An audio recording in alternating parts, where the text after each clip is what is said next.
100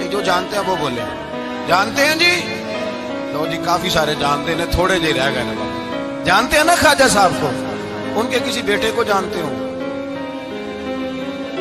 نہیں جانتے، نہیں جانتے، نہیں جانتے آپ ان کے بیٹے کو۔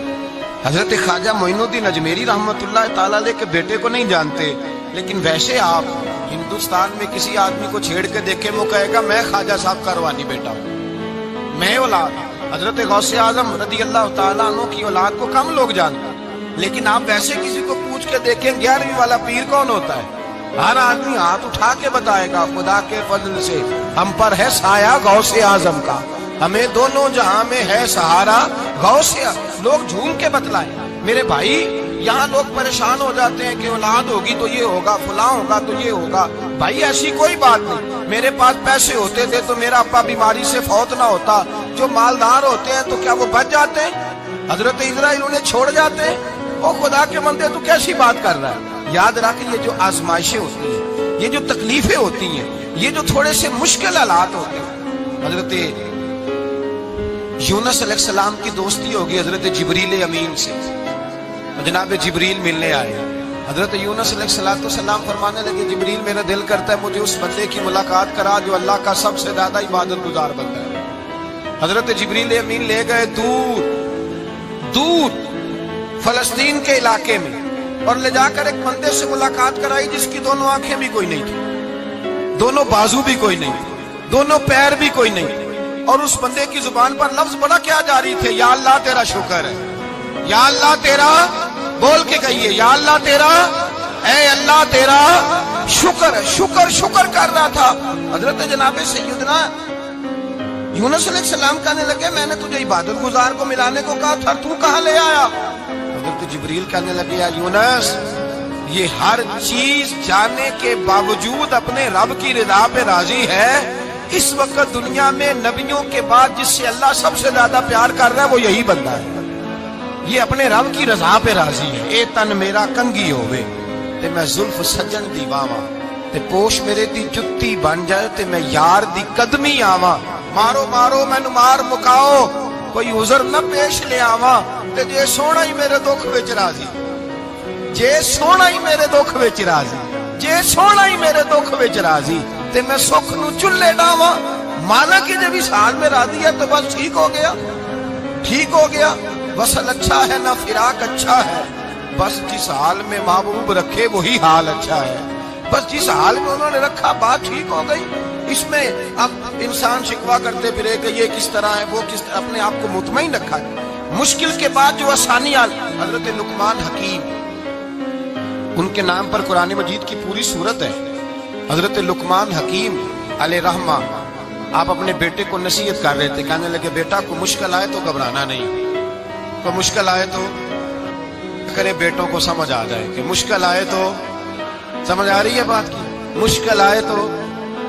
اور کیا خوبصورت جملے، بیٹے کو بٹھا کے کہتے ہیں بیٹا چھوٹی مشکل آئے گی تو اللہ بڑی مشکلات آسان کر دے گا، سمجھو چھوٹی مشکلات آئیں تو اللہ نے بڑی مشکلیں اس نے آسان کر دی۔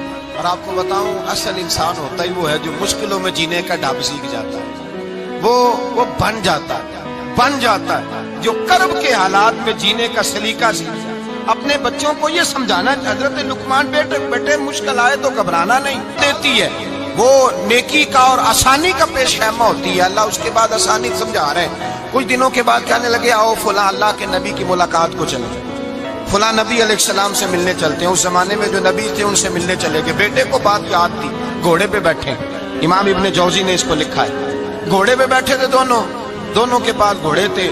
اب رستہ بہت زیادہ تھا، کھانا ساتھ لے لیا، پانی ساتھ لے لیا، رستہ لمبا تھا، صحرا کا علاقہ تھا۔ جب جانے لگے تو اتنی سخت گرمی ہوئی کہ گھوڑے بھی بے ہوش ہونے لگے، اچانک ایسی گرم لو چلی کہ گھوڑے بھی۔ اب دونوں باپ بیٹا جو تھے وہ بڑی جوش میں تھے کہ جانا ہی جانا ہے، گھوڑے سے اتر کر کے پیدل چلنے لگے۔ اب پیدل چلتے چلتے ذرا آگے گئے تو گرمی میں جتنا بندہ پیدل چلتا ہے اتنا پیاس بھی زیادہ لگتی ہے، تو پانی پیتے رہے، کھانا کھاتے رہے، کھانا پانی بھی ختم ہو گیا۔ تھوڑا آگے چلے نا، اس قدر تکلیف بڑھی کہ حضرت جناب لقمان کے بیٹے کے پیر کے اندر ایک ہڈی پیوست ہو گئی، اتنی بڑی ہڈی تھی وہ اندر ہی چلی گئی، پیر خون کے فوارے گرنے لگے، بیٹا بے ہوش ہو گیا۔ حضرت لقمان اس کے سرانے بیٹھے تو بیٹا تھا نا، آنکھوں میں آنسو آ گئے۔ بیٹے نے آنکھ کھولی تو کہنے لگا ابا جی آپ تو صبر کرنے والے، آپ رو رہے ہیں؟ فرمایا بیٹے میں کیا کروں، میرے سینے میں جو دل ہے وہ ایک باپ کا دل ہے، تو باپ جو ہوا تیرا، تیری دکھ پر رونا آیا۔ بڑی مشکل سے دانت کے ساتھ ہڈی نکالی، ہڈی نکلی تو خون بھی چلا۔ صاحب زیادہ کہنے لگا حضور آپ نے تو کہا تھا ہر مشکل کے بعد آسانی ہوتی ہے، اور چھوٹی مشکل دے کے اللہ بڑی سے بچا لیتا ہے، تو ہم تو اچھے کام چلے تھے، مشکل پہ مشکل، مشکل پہ مشکل، یہ کیا ہے؟ حضرت لقمان کہنے لگے بیٹا نہ تو رب کی حکمتوں کو جانتا ہے نہ پوری طرح میں جانتا ہوں، لیکن جو میں نے کہا تھا وہ بات سچی ہے۔ فَإِنَّ مَعَ الْعُسْرِ يُسْرًا إِنَّ مَعَ الْعُسْرِ يُسْرًا، اللہ ہر مشکل کے بعد آسانی عطا فرمائے گا، اور فرمایا میرا ایمان ہے کہ ضرور ضرور عطا فرمائے گا۔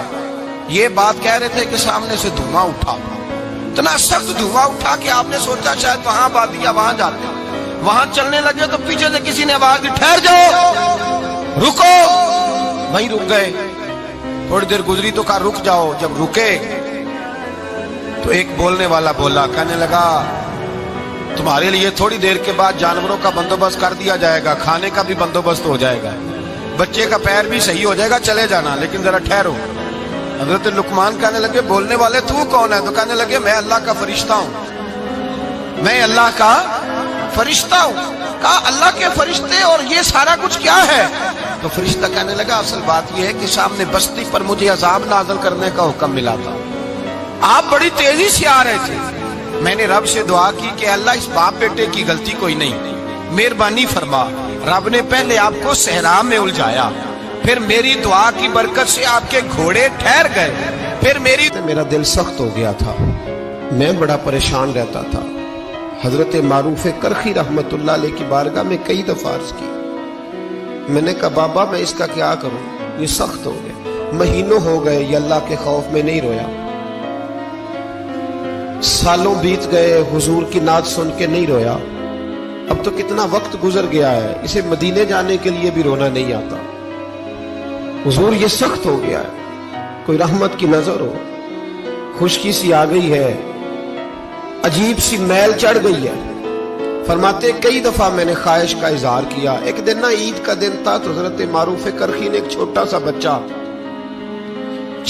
بچہ انگلی کے ساتھ لگایا ہوا تھا، تو حضرت آ رہے تھے، تو میں نے کہا حضور آپ کدھر سے آ رہے ہیں، یہ بچہ کون ہے؟ فرمانے لگے یتیم ہے، سارے بچے عید والے دن اخروٹ کے ساتھ کھیل رہے تھے، بیچارے کے پاس اخروٹ کوئی نہیں، تو حضور آپ کیا کریں گے؟ تو حضرت معروف کرخی کہنے لگے پیسے تو میرے پاس بھی کوئی نہیں اخروٹ خرید کے دینے کے، میں یہاں سے کھجوروں کی گٹھلیاں چنوں گا، وہ گٹھلیاں بازار میں بک جاتی ہیں، میں یہ گلیوں سے گٹھلیاں چنوں گا اور چن کے میں نے کہیں بیچوں گا، اور جب میں انہیں بیچوں گا تو پھر یتیم کے لیے 2-4 اخروٹ خریدنے کے قابل ہوں گا، پھر میں اسے اخروٹ خرید کے دوں گا۔ پتہ نہیں کہاں کی بات سنا رہا ہوں میں آپ کو، اور پتہ نہیں کہاں کا ذکر کر رہے ہیں بابا جی، بچہ یتیم ہے، بچے اخروٹ سے کھیل رہے تھے، اس کے پاس اخروٹ کوئی نہیں۔ بابا آج کا پیر تو معرفت کی بات کرتا ہے، تو یتیم کے لیے گٹھلیاں چننے چلا ہے، آج کا پیر تو کہتا ہے میں اے سی والے کمرے میں بیٹھ کے تمہیں بڑا عرش کے اعلیٰ کی بات بتاؤں گا، یتیم کے لیے گٹھلیاں چننا، مدرسے کے طلباء کی نوکری کرنا، یتیموں کا، غریبوں کا، ان مجبوروں کا خیال کرنا، یہ تو رواج ہی نہیں ہے آج کا، بابا تو کیا کہانی سنا رہا ہے؟ تو حضرت معروف کرخی کہنے لگے گٹھلیاں چنوں گا، پھر انہیں بیچوں گا، پھر جب کچھ پیسے ملیں گے نا تو میں اسے اخروٹ خرید کے دوں گا، اور فرمانے لگے جب یہ اخروٹ سے کھیل کر ہنسے گا نا تو اللہ میرے دل کو سکون عطا فرمائے گا۔ میں گٹھلیاں چننے جا رہا ہوں، میں مزدوری کرنے، تیری تلاش میں پھرا میں جنگل، پہاڑ اور دشت میں۔ تو حضرت سری سختی فرماتے ہیں میرے گھر میں پیسے تھے، میں نے کہا حضور اگر یہ نوکری مجھے مل جائے تو میں غلام جو ہوا، اگر مجھے دے دے یہ نوکری تو میں نہ کر لوں؟ فرمانے لگے تو کر لے۔ فرماتے میں اس یتیم کو پہلے گھر لے گیا، وہاں سے میں نے پیسے لیے، پھر بازار لے گیا، کپڑے خریدے، اس کے لیے ٹوپی خریدی، پھر میں نے اسے 2 کھجوریں کھلائیں، پھر اخروٹ خرید کے دیے۔ حضرت سیدنا معروف کرخی کہتے ہیں اس کو میں نے چیزیں دے کے نا، وہ بچہ تھا، گروہ میں مل گیا، وہاں درجنوں بیسیوں بچے کھیل رہے تھے، وہ مل گیا، وہ کھیلتا رہا۔ آپ فرماتے لوگوں، اس دن میرے رب نے میرے دل کو اپنے قرب کی لذت بھی عطا کی، اور میرا دل تھا میرے سینے پر ساری رات، تھا میرے سینے میں میرا دل، پر ساری رات میرے نبی کے قدموں کا طواف کرتا رہا ہے۔ اب نہ لگ گیا ہے، پاک ہوئے تے پاک بھی ملدا ہے، اے بنا پاکو پاک نہیں ملدا۔ ساڈے وجود نو تون دے نالوں اکو تولا ٹکڑا دل دا، دل لگا کے، دل لگ جائے تو پھر وہ لگ جاتا ہے۔ آپ یقین کریں، لگتا ہے تو مزہ دیتا ہے، اور جب تک لگتا نہیں پھر کوئی بھی کیف سرور حاصل۔ امام زین العابدین رضی اللہ تعالیٰ عنہ، مولا علی شیر خدا کے پوتے، امام حسین کے صاحبزادے، سیدہ پاک کی پیاری نسل، امام زین العابدین گھر میں نماز پڑھ رہے تھے۔ غور کرنا بات پہ، گھر پہ نماز پڑھ رہے تھے، گھر میں آگ لگ گئی۔ جب آگ لگی ہے تو پھر شور بھی ہوتا ہے، کچھ لوگوں نے شور مچایا، آگ آگ آگ، دور دراز سے لوگ دوڑے، آپ کا ایک چھوٹا بچہ بھی پاس سویا ہوا ہے، آگ لگ گئی، آگ لگ گئی، شور ہو رہا، دور دراز سے لوگ پانی لے کے دوڑ رہے ہیں، آگ بجھائی جا رہی۔ امام صاحب نماز پڑھ رہے ہیں، حکم ہے کہ ایسی ایمرجنسی دیکھو تو نماز توڑ دو، پر اس کے لیے جو دیکھے ہی نہ، جسے سوجے ہی نہ ہو کیا رہا۔ امام زین العابدین پڑھتے رہے، نماز مکمل ہوئی تو آپ کی زوجہ کہنے لگی، اللہ آپ پہ رحم کرے، گھر میں آگ لگ گئی تھی، سارا محلہ، سارا گاؤں، سارا شہر ٹوٹ پڑا، بچہ سویا ہوا تھا، آپ نے توجہ ہی نہیں کی۔ تو آپ فرمانے لگے، ہلکی سی بن بناہٹ ہوئی تھی میرے کانوں میں، پر میں اللہ کی نماز پڑھ رہا تھا، پر میں اپنے رب کی، میں اس کی نماز پڑھ رہا تھا۔ تیرے عشق کی انتہا چاہتا، تیرے عشق کی انتہا چاہتا، تیرے عشق کی انتہا چاہتا، میری سادگی دیکھ کیا چاہتا ہوں، ذرا سا تو دل ہے مگر شوق اتنا، وہی لن ترانی سنا چاہتا ہوں، مجھے کیا خبر ادھر کیا ہو رہا، ادھر میں تو اس کے ساتھ میرا تعلق تھا، میں تو اللہ کی بارگاہ میں حاضر تھا، مجھے کیا پتا۔